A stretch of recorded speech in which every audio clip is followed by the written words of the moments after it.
Analisando agora essa segunda parte da classificação das regras de hermenêutica, nós vamos para os princípios gramaticais, que vai da regra 10 a 17. No caso são 8, né? 1, 2, 3, 4, 5, 6, 7, 8 regras. Depois a gente vai para a histórica e teológica, para a gente encerrar aqui essa parte. Os princípios gramaticais da interpretação bíblica, ou seja, a hermenêutica, ela catalogou essas 8, pelo menos aqui, resumindo, o que temos que fazer quando estamos diante de um texto. O texto está escrito na sua língua portuguesa. Então, regra 10, a escritura tem somente um sentido e deve ser tomado literalmente. Então, tudo que eu vou ler, eu vou entender cada palavra dentro daquilo que eu entendo no meu dicionário particular. Só que tem coisa que não está no sentido literal, está no sentido figurado. Mas se o sentido literal ele não atender à lógica, ser uma coisa absurda, como por exemplo, se tua mão te faz pecar, arranca. Se o teu olho te faz pecar, arranca. Porque é melhor ir para o céu com um olho só do que com os dois para o inferno. Tem esse texto na Bíblia ou não? Tem. Se alguém te bater a face, dê a outra. Tem esse texto na Bíblia? Tem. Uma mulher está apanhando do marido. Aí o marido, tome. Aí a Bíblia diz assim, olha, me dê o outro lado da sua cara para eu bater, se você é crente. Aí irmão Marli, vai, venha meu amor, cumpra a palavra de Deus. Que assim seja. Se for tomado literalmente, cada lado que bater vai ter que dar o outro. Eu estou exagerando, como também Jesus exagerou. Quando a gente vai estudar na próxima aula as figuras de linguagem, tem uma figura de linguagem chamada hipérbole. E isso é hipérbole. É uma licença na literatura para falar de forma exagerada, como eu estou morto de fome. É uma linguagem exagerada. Olha, quantas vezes meu pai e minha mãe não disseram assim para mim: se você fizer, eu arranco sua cabeça. Não, ele não vai arrancar minha cabeça. Mas é uma forma exagerada para dizer: você vai me deixar com muita raiva. É ou não é? Rapaz, vou chegar atrasado, o professor vai me matar. Não, o professor não vai lhe matar. Mas é uma forma exagerada de dizer: o professor não vai gostar. Não é? Já matou.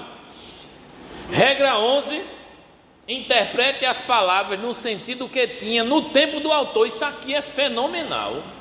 Eu vou levar o sentido comum para mim. Em alguns momentos vai servir, outros não. Mas melhor do que a 10 vai ser a 11. As palavras têm que ser entendidas no tempo em que o autor estava pensando sobre aquele assunto. Regra 12: interprete a palavra em relação à sua sentença e o seu contexto. O autor falou essa palavra nesse sentido, e esse sentido que essa palavra tem dentro da sentença, daqueles versículos, dentro daquele parágrafo, dentro daquele capítulo, é que vai dar o sentido original para que eu não venha interpretar errado o texto. Regra 13, completa melhor ainda: interprete a passagem em harmonia com seu contexto. A gente viu aqui alguns versículos, em algumas práticas, esse mês e o mês passado, para que houvesse um entendimento de alguns versículos, de algumas passagens, para que a gente não fugisse de uma interpretação errada. Precisamos, ou fizemos naquela época, uma leitura de versos anteriores e uma leitura de versos posteriores, para que a gente venha entender o versículo chave. Assim é, a sentença, o contexto tem que estar em harmonia para entender o significado das palavras no sentido em que o autor tinha naquela época. Olha o abismo, né? O abismo literário, o abismo cultural, o abismo geográfico e o abismo histórico. Esses 4 abismos que a gente falou anteriormente está dentro aqui dessa busca dos princípios gramaticais. Próximo, regra 14: quando um objeto inanimado é usado para descrever um ser vivo, a proporção pode ser considerada figurada. O que é um objeto inanimado? Que expressão é essa? Aparece algo inanimado na Bíblia, como se fosse vivo, mas não é vivo. O que é um objeto inanimado? Uma planta falando, cantando, árvores declarando coisas, não é? O céu proclama. Oi? A jumenta de Balaão falou. Então não é inanimado. Nesse sentido aqui, não foi levado, mas de repente se viu uma visão, e na visão os animais que aparecem na visão falam. Uma águia fala, um dragão fala. Objeto inanimado falando. Inanimado é que não tem vida. Aí, objeto que não tem vida, ou um ser que não tem vida, né? Dentro do sonho, que não fala, então deve ser considerado figurado. E naquela passagem que Jesus fala que é mais fácil o camelo entrar na agulha, também pode se tratar disso aí? Não, aí nesse caso é quando a gente está levando em consideração que o objeto ele é utilizado para descrever um ser vivo. Entendeu? O camelo entrado pelo fundo de agulha passa por outra regra, não por essa, mas é um sentido figurado. Sim. Mas não tem a ver com essa regra porque não está representando um ser vivo. Por exemplo, os montes batendo palma, não é? Ou a figueira não dando fruto. A figueira pode representar Israel, o monte pode representar outro grupo de pessoas. É um ser inanimado que apresenta comportamento humano como se estivesse vivo.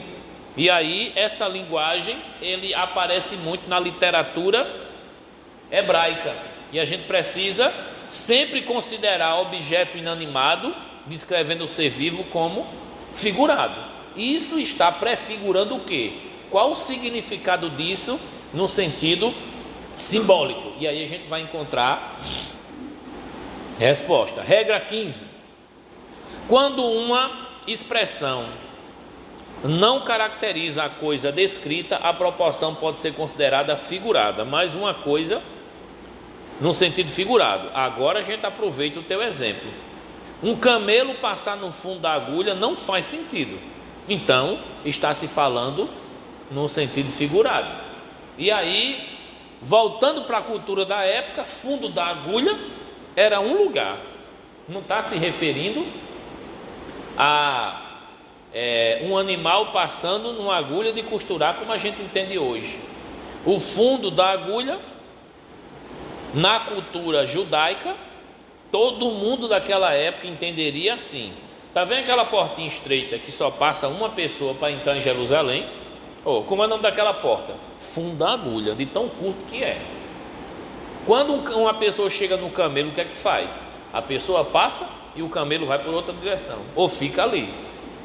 Então é mais fácil um camelo passar ali, onde só passa uma pessoa, do que um rico entrar no céu.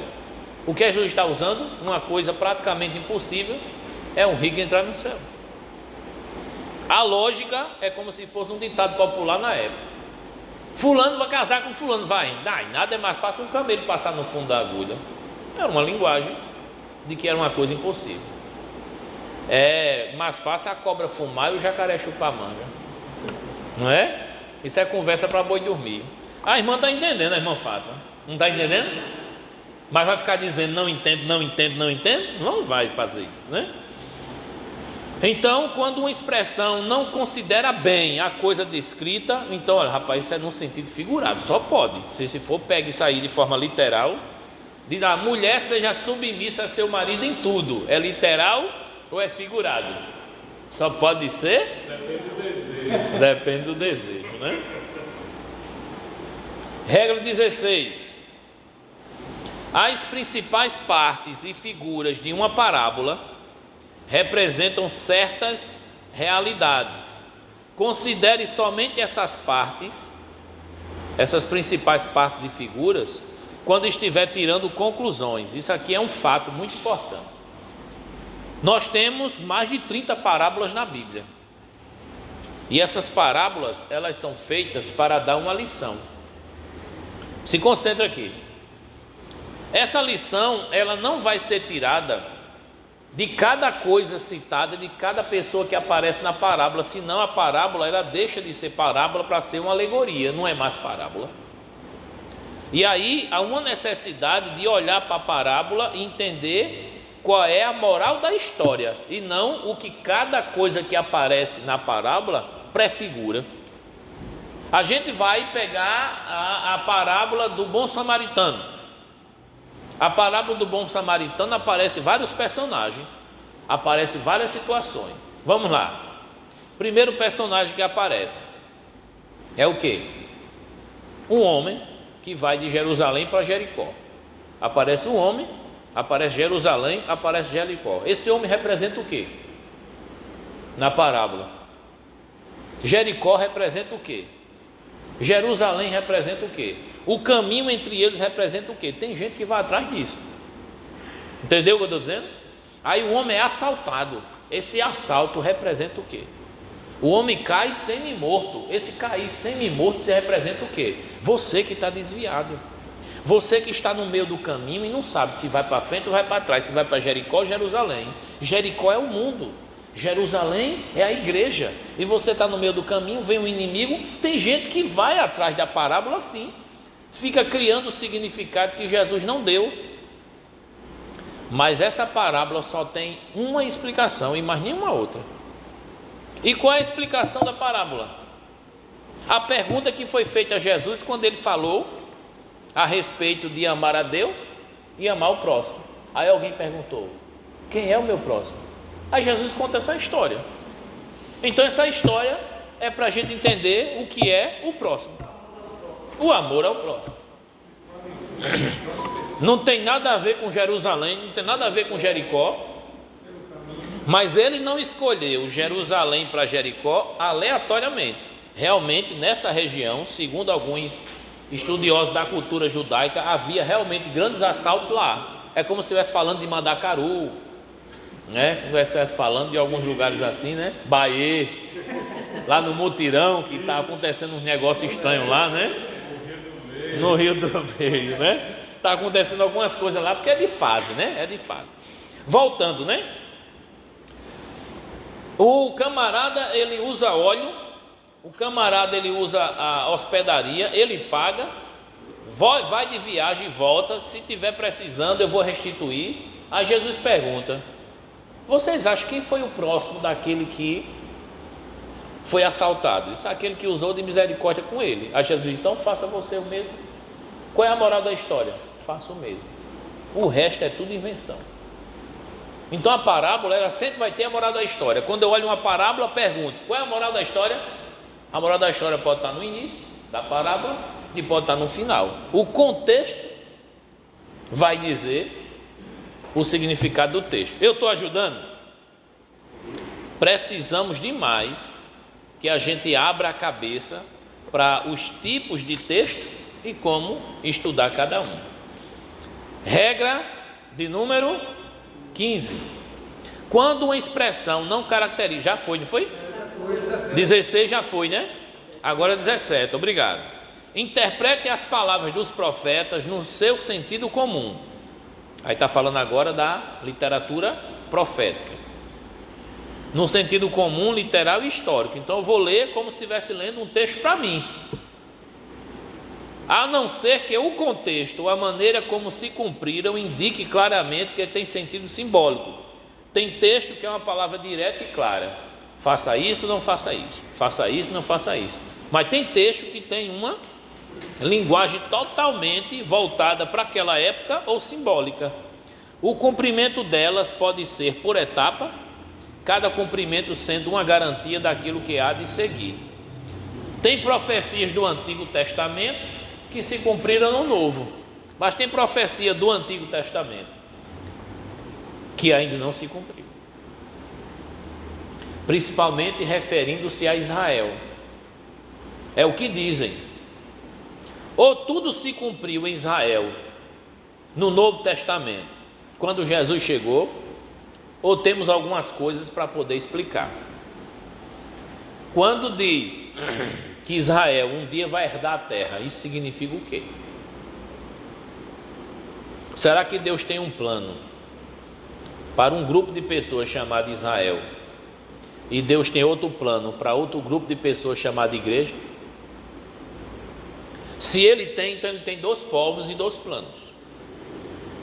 E aí é onde entra a teologia escatológica das igrejas pentecostais. Deixa eu beber uma aguinha.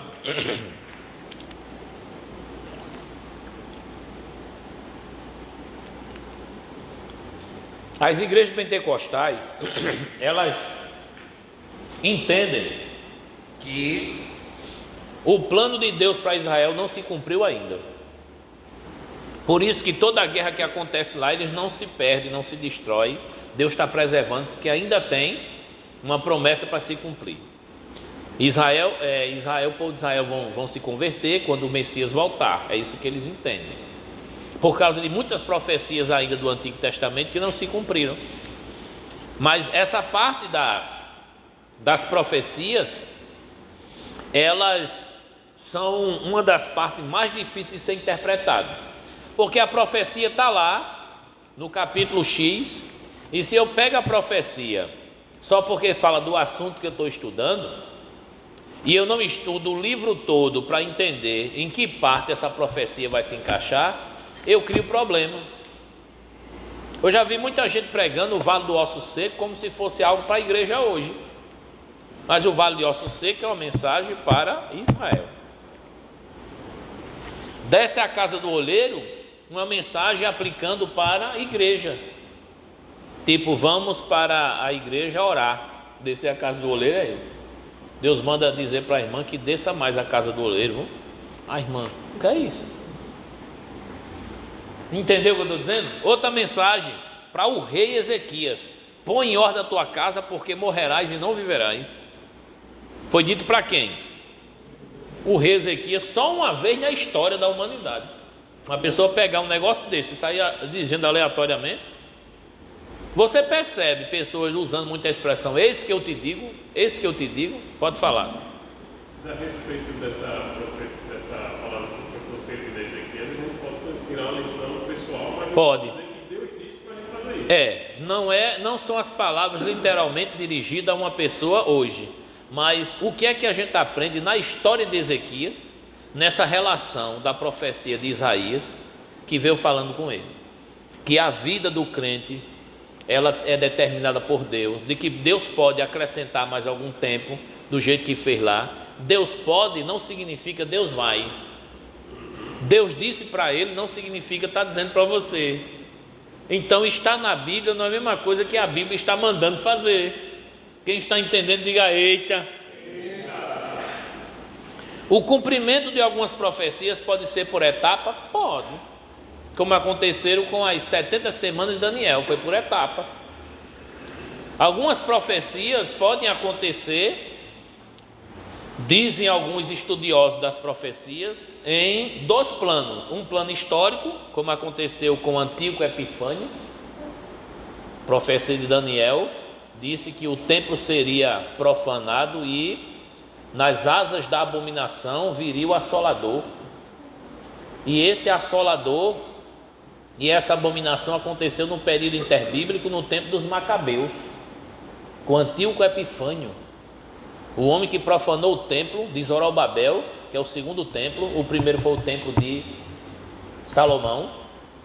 E aí, quando Jesus, em Mateus 24, fala da abominação assoladora que Daniel está mencionando, quer dizer, já tinha acontecido a abominação no templo, Jesus estava falando que vai acontecer de novo.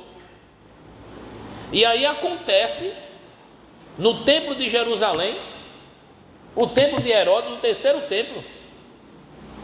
E esse terceiro templo, ele é contaminado, ele é manchado com o sangue dos judeus. Mais de 1 milhão de judeus foram mortos no ano 70 da era cristã. Na época quem era o imperador era Nero, imperador Nero, alma cebosa, viu? E aí o que Jesus falou se cumpriu, mas já tem outra coisa. Estão dizendo que o anticristo vai ser esse assolador que vai surgir, trazendo a abominação de um novo templo que vai ser construído em Israel. E muita gente dizendo que esse novo templo era o templo de Salomão, que é de Macedo, estava mandando construir, e que é de Macedo é que era o anticristo. A viagem é longa. Eu acho que escolheram uma pessoa interessante para ser o anticristo. Sim ou não? Escolheram, mas não pode ser. E aí, quando a gente olha para o estudo da profecia, o estudo da linguagem da literatura apocalíptica, eu não vou conseguir entender profecia e entender a linguagem apocalíptica sem conhecer a Bíblia toda, porque eu preciso fazer uma interpretação em harmonia com a escritura toda, senão eu vou viajar na maionese. Tem algumas Bíblias que já tem assim, as profecias e o cumprimento, já ajuda bastante. Mas as profecias que não se cumpriram ainda, como é que a gente vai saber? Vou dar um exemplo. Jesus falou que surgirão muitos falsos profetas e enganarão a muitos. Quando foi que surgiu os falsos profetas? Toda geração tem falsos profetas, não é? Desde quando os apóstolos morreram que tem falso profeta por aí. Só não tem lá em Tibiri, onde eu moro. Lá tudo é crente e lá ninguém fala heresia, não é? Agora, levando em consideração de que nós vamos enfrentar fome, peste e guerra. Quanto tempo teve fome, peste e guerra? Todo o tempo houve. Então cada época, cada geração olha para esses sinais como sinais da volta de Cristo, e ele não voltou ainda. Mas guerra, cada dia mais vem piorando. Fome, cada dia mais vem piorando. Apesar de Lula ter dito fome zero, não zerou ainda. Não é? Ele está tentando, não é? O companheiro fazendo umas amizades, não é? Dinheiro vai, dinheiro vem, mas a fome nada. E aí a gente encerra os princípios gramaticais de interpretação aqui na regra 17. Aí daqui a pouco a gente vai para os princípios históricos. Mas antes, eu acho que a gente vai querer fazer, né, um intervalo, não é? Para um cafezinho. E daqui a pouco a gente volta depois dos nossos comerciais. Aguardem.